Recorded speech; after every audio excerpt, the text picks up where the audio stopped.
मंत्री आदरणीय भाटी साहब, आपके लोकप्रिय विधायक मनोज मेघवाल जी, तारानगर से विधायक बुडानिया साहब, पूसाराम जी, रफीक मंडेलिया जी, हमारे प्रदेश कांग्रेस कमेटी की उपाध्यक्ष नसीम अख्तर जी, राजेंद्र जी सेक्रेटरी, हमारे भवनलाल पुजारी साहब निवर्तमान जिला अध्यक्ष जी, राजेंद्र जी, तमाम सम्मानित मंच और पधारे हुए आदरणीय बुजुर्गों, युवा साथियों, माताओं बहनों, अधिकारी, जिला कलेक्टर, पुलिस अधीक्षक, तमाम जो विभागों के कर्मचारी और अधिकारी आए हुए हैं।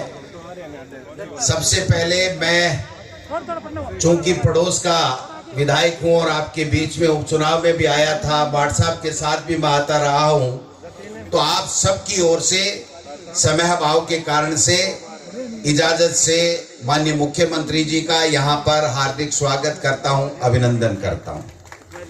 हेलीकॉप्टर का समय हो गया है, 4 जगह जाना है, इसलिए माफी चाहते हुए मैं इतना निवेदन करूंगा कि माननीय मुख्यमंत्री जी ने कल ही ये निर्णय किया कि जिस जनता के आशीर्वाद से, जिन लोगों की ताकत के बल पे हम लोग सत्ता में बैठे हैं, उनके काम ज्यादा से ज्यादा कैसे हो, सरकार की योजनाओं का लाभ उनको कैसे ज्यादा से ज्यादा मिले, इस बात को हम स्वयं चल करके देखेंगे। उनके बीच में आशीर्वाद लेने के लिए जाएंगे। तो मैं इनका धन्यवाद भी करना चाहता हूं प्रदेश कांग्रेस कमेटी के अध्यक्ष के नाते कि जिन कार्यकर्ताओं और जिन लोगों की मेहनत से हम लोग 3 साल से सत्ता में हैं, उनके काम और उनका मान सम्मान हो, इस बात की हम सबको जिम्मेदारी है और उस जिम्मेदारी के निर्वहन के तहत हम लोग यहाँ हैं। ज्यादा लंबी चौड़ी बात नहीं करना चाहता। आप सबके आशीर्वाद से जब सरकार बनी, अशोक गहलोत जी मुख्यमंत्री बने, उसके बाद में जो किसानों के कर्जे माफ हुए, आप सब भली भांति जानते हैं। नेशनलाइज बैंक को छोड़ करके तमाम कर्जे माफ हुए। भारतीय जनता पार्टी की सरकार थी, 50,000 के कर्जे माफ, कोऑपरेटिव बैंकों की बात की थी। 8,000 करोड़ का बजट देना था, 2,000 करोड़ दे पाए, 6,000 करोड़ हमने दिए, हमारी सरकार आने के बाद में दिए। और उसके बाद में जब सरकार बनी तो राहुल गांधी जी ने कहा कि हम कर्जे माफ करेंगे, तो 10 दिन के अंदर माननीय मुख्यमंत्री जी ने तमाम कर्जे माफ किए।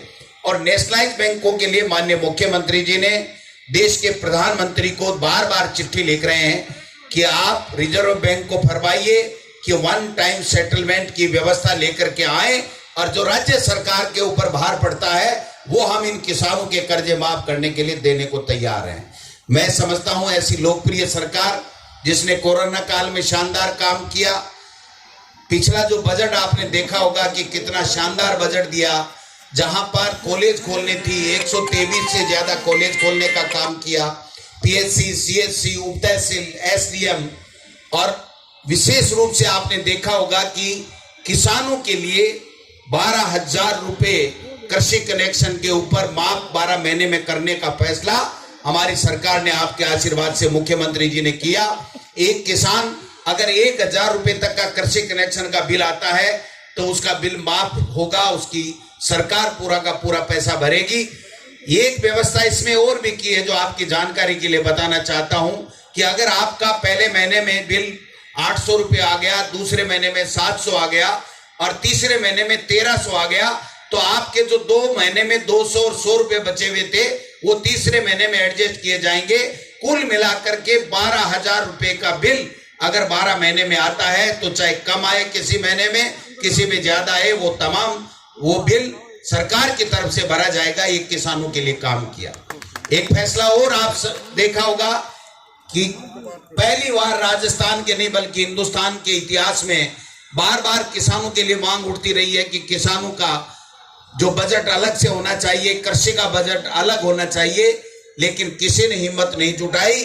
अशोक गहलोत जी ने जो पिछला बजट दिया था उसमें ये बजट में घोषणा की है कि आगे से राजस्थान में जो भी बजट पेश होगा उसमें किसान के लिए कृषि का अलग से बजट पेश होगा। यह व्यवस्था हिंदुस्तान में किसी स्टेट में नहीं है जो अशोक गहलोत जी ने की है। जो मुख्यमंत्री चिरंजीव योजना है, 5 लाख रुपए तक हर परिवार को गारंटी होगी, उसका पैसा सरकार भरेगी।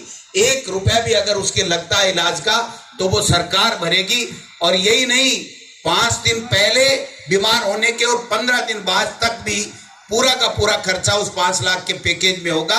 ये व्यवस्था अगर किसी ने की है तो अशोक गहलोत जी ने आप सबके आशीर्वाद से जो सरकार बनाई और मुखिया बनाया उन्होंने की है। आज ये प्रशासन गांव के संग अभियान लग रहे हैं, प्रशासन शहरों के संग अभियान चल रहे हैं।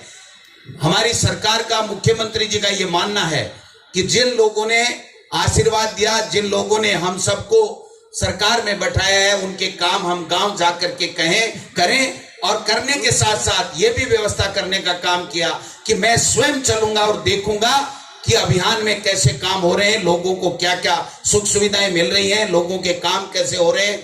कल परसों नागौर गए थे, आज अभी हम जो डूंगरगढ़ विधानसभा क्षेत्र में जाकर के आए हैं, आपके बीच में आए। जब चुनाव से पहले किसान सम्मेलन हुआ था तब भी माठ साहब नहीं रहे थे, लेकिन आकर के आपके बीच में गए थे। मैं मुख्यमंत्री जी को अभी कह रहा था कि साहब यहाँ पर कातर की जो सबसे बड़ी मांग थी उप तहसील की, आपने बजट में मनोज मेघवाल जी के कहने से पूरी की है। मैं इन सब की ओर से आपको धन्यवाद देना चाहता हूं। आज एक तरफ हमारी सरकार है जो नई नई नियुक्तियां निकाल रही है, भर्ती कर रही है। आपने देखा होगा कि जो वेटिंग लिस्ट के लिए सुप्रीम कोर्ट और हमारे बेरोजगार युवा जो पात्र थे वो सुप्रीम कोर्ट और हाई कोर्ट में जा रहे थे। मुख्यमंत्री जी ने कहा मैं कुछ नहीं जानता, कोरोना काल में हम नई नियुक्ति, नई एग्जाम्स नहीं करवा सके, आप सब लोग इन भर्तियों को वापस लाइए, कोर्ट से बाहर निकालिए और इन बच्चों को नौकरी देने का काम कीजिए। और 31,000 की भर्ती आपके सामने निकली। 2016 का मेटर हो, 18 का हो, 2011 का हो, उन तमाम में हम लोग फैसले कर रहे हैं कि वेटिंग के इंतजार में बैठे हुए हमारे नौजवान जो नौकरी चाहते हैं, हमारी सरकार में उनको नौकरी मिले, ये व्यवस्था हम लोग करने जा रहे हैं।